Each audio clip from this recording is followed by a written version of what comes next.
हेमसिंहासनोपरि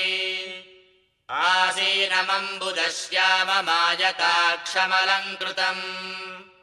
चन्द्राननम् चतुर्बाहुम् श्रीवत्साङ्कितवक्षसम् रुक्मिणी सत्यभामाभ्याम् सहितम् कृष्णमाश्रये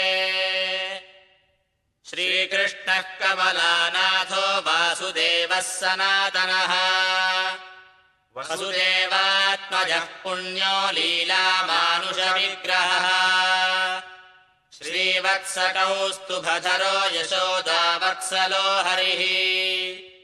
चतुर्भुजात्तचक्राशिगदा शङ्खाद्युदायुधः देवकीनन्दनः श्रीशो नन्दगोपप्रियात्मजः यमुनावेगसंहारी बलभद्रप्रियानुजः पूतनाजीवितहरः शकटासुरभञ्जनः नन्दव्रजचरानन्दी सच्चिदानन्दविग्रहः नवनीतविलिप्ताङ्गो नवनीतनटो नघः नवनीतनवाहारो मुचिकुन्दप्रसादकः षोडशस्त्रीसहस्रेशस्त्रिभङ्गी मधुराकृतिः शुकवागमृताब्दीन्दुर्गोविन्दो योगिनाम् पतिः वत्सवाटचरोऽनन्तो धेनुकासुरभञ्जनः तृणीकृततृणावर्तो यमलार्जुनभञ्जनः उत्तालतालभेत्ता च तमालश्यामलाकृतिः गोपगोपीश्वरो योगी कोटिसूर्यसमप्रभः इलापतिः परम् ज्योतिर्यादवेन्द्रो यदूत्वहः वनमालीपीतवासाः पारिजातापहारकः गोवर्धनादलोद्धत्ता गोपालः सर्वपालकः अजो निरञ्जनः कामजनकः कञ्जलोचनः मधुहा मधुरानाथो द्वारकानायको बली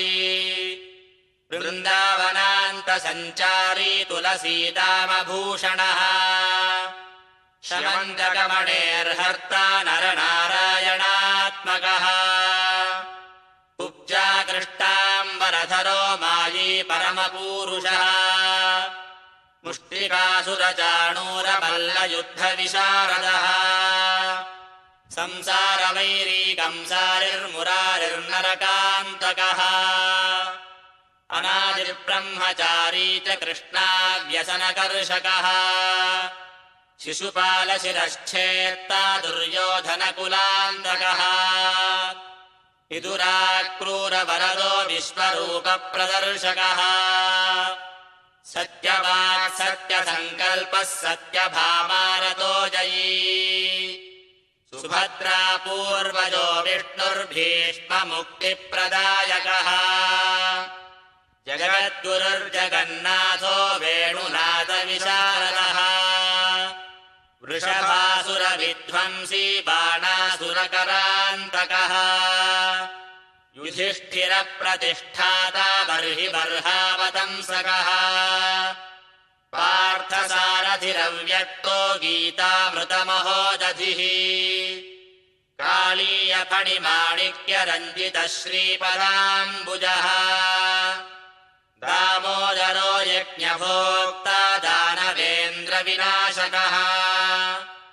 नारायणः परम् ब्रह्म पन्नगाशनवाहनः जलक्रीडासमासक्तगोपी वस्त्रापहारकः पुण्यश्लोकस्तीर्थपादो वेदवेद्योदयानिधिः सर्वतीर्थात्मकः सर्वग्रहरूपी परात्परः एवम् श्रीकृष्णदेवस्य नाम्नामष्टोत्तरम् शतम् कृष्णनामामृतम् नाम परमानन्ददायकम् अत्युपद्रवदोषघ्नम् परमायुष्यवर्धनम् इति श्रीकृष्णाष्टोत्तरशतनामस्तोत्रम् सम्पूर्णम्।